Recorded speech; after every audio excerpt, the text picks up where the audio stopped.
46. So please, as many of those as you can make it to, I think it would be worth your while.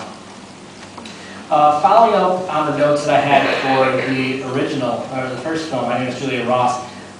Lewis, who 5 years later directed Gun Crazy, was still using his wagon wheel philosophy, but it had evolved into more complex compositions.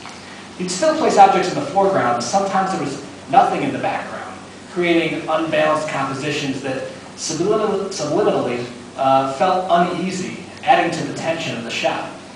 He would especially do this with close-ups of the character's face right in the foreground. Other times, he would balance movement between foreground and background. In two very important scenes in this film, we can see the fist of our main character, Bart, either grinding or clenching in response to the action taking place in the rest of the frame.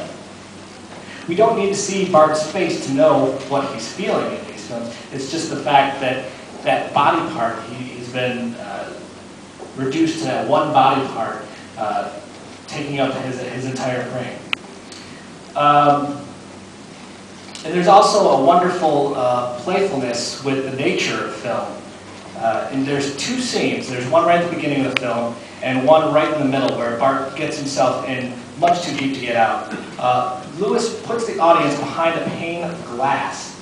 The first is a shop window, the second is a car window. And each time, Lewis breaks that window, demolishing one of the barriers that stands between us and the characters, bringing us into the reality of the narrative. And of course, there is the long tracking shot, probably the most famous in the film, that follows Bart and Annie as they rob the Hampton Bank. A brilliance of economy and ingenuity, Lewis cut down 17 pages of script to an uninterrupted backseat view of crime in real time. But even then, he manages to push in on Annie's face, putting her in the foreground as everything else melts away around her.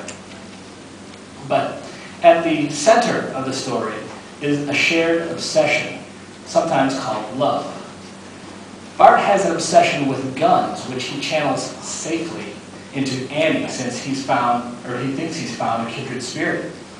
Annie's obsession is with violence, which guns are the tools for, and they meet somewhere in the middle. Feeding into each other's obsessions is what drives the crime spree. But once they do come together, the crime is inevitable. Never is there a discussion in the film about whether they will or won't do it. It's just a question of whether Bart wants to or not. Eventually, he'll do it anyway. And we can't say that Joseph Lewis wasn't a director of actors. He wanted something specifically from each of his main characters, and in an interview, he explained what he did. And I've never heard Joseph Lewis talk, so I imagine he's sort of a Lloyd Bridges type. I told John, your cock's never been so hard. And I told Becky, you're a female dog in heat, and you want him, but don't let him have it in a hurry. Keep him waiting. And that's exactly how I talked to them, and I turned them loose.